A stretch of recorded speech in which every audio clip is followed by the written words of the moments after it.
Eye contact is difficult for foreigners. Welcome back to this podcast of cross-cultural case studies. Today we're having a bit of a combo.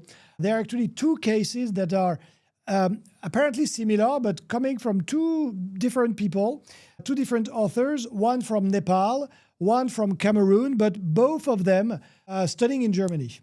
The first case is about this young man who comes to study in Germany and feels very awkward and embarrassed when actually he discovers, when shopping, when interacting with people, that everyone is looking at him directly in the eyes, all right?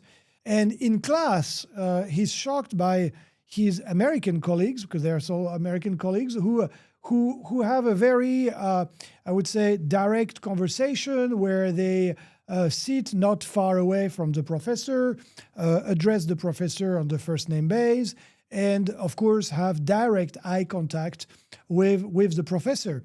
For this author, that was extremely odd, and he always preferred to sit far away in the classroom. We have another author who comes from Cameroon, and Cameroon is a very culturally diverse country with lots of different habits and so on, but what is common over there is precisely a sense of strong formality and respect to authority, and in particular to the teaching authority. And so this author is equally shocked to see students entering and leaving the classroom a little bit as they pleased, and sometimes eating food, drinks during the class. We're talking of MBA lectures. Having relatively young students address to the professors in a casual way, crossing legs like I do, and making, again, direct eye contact. So for him, this is unacceptable. It's even some sort of a taboo topic to do like that. And so, of course, the author was very shocked. So we're having those two texts that come down a bit to the same situation, the behavior inside a group when you've got a person of authority.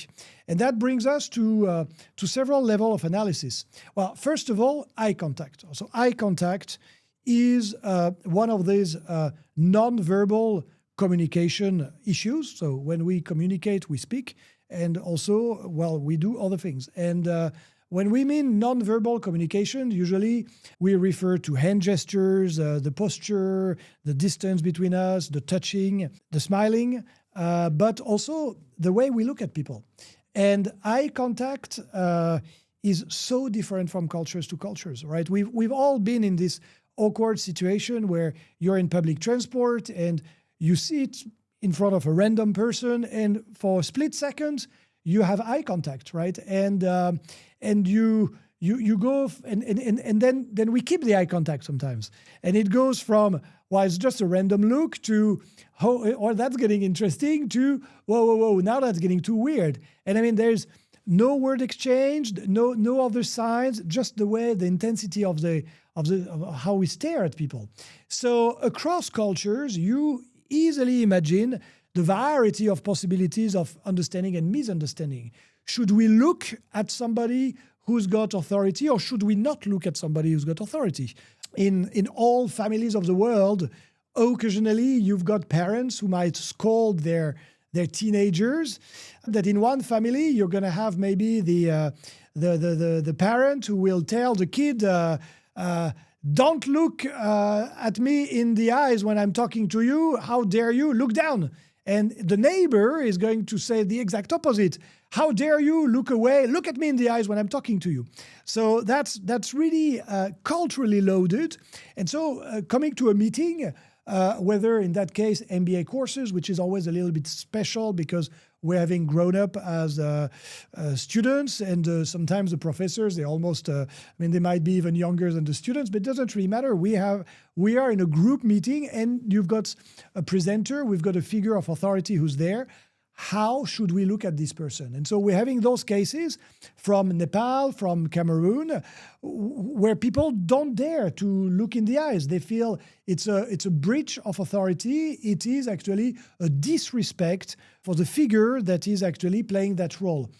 Vice versa, for the speaker, being in front of an audience where some members don't look at you in the eyes might also feel like a lack of respect.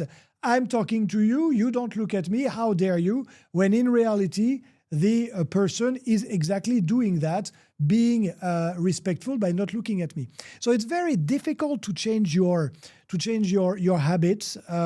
This is part of those cultural folk ways that we are very strongly attached in many cultures, where we tell people to look in the eyes.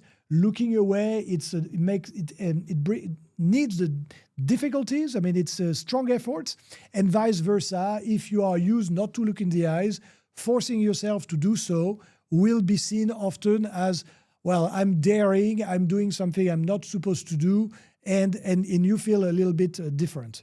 All that, of course, is illustrating a difference of understanding of power distance. Those cultures, Cameroon, Nepal, are cultures that are much more hierarchical than, in our case, Germany or Western Europe in general.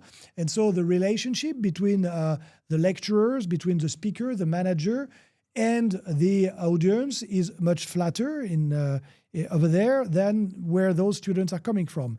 And so the possibility to speak directly, to look in the eyes, also is rendered possible because of the equalitarian approach of the host culture.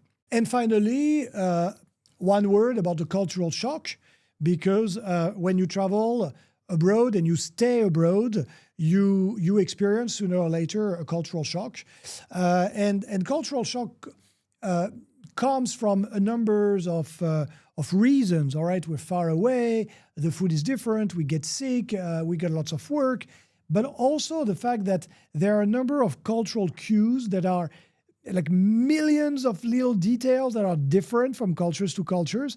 And this adds up. And at one point, it just becomes too heavy and you break down and you're having your cultural shock, which is perfectly normal, don't worry. And when you reflect upon why you feel so alienated, why you feel that you don't belong there, it's all those little details, such as eye contact, that actually brings you to that possibility. So breaking down all those little differences helps us to understand the situation and will reduce the impact of the cultural shock. So stay alert, stay aware of cultural differences.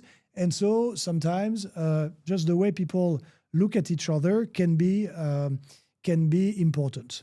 Well, that'd be all for today, for this interesting case of just eye contact. If you want to know more about this case and those other cases, I invite you to get a copy of my latest book, 199 Cross-Cultural Case Studies. In it, you will find all those analyses and more cases, and also a glossary about all the terms we're talking about. If you enjoyed this video, please leave a comment below. Maybe you've experienced something similar. You don't need to travel far away to have an issue with eye contact sometimes. I invite you to come back to this channel for more case studies about cultural differences. Thank you very much. Goodbye.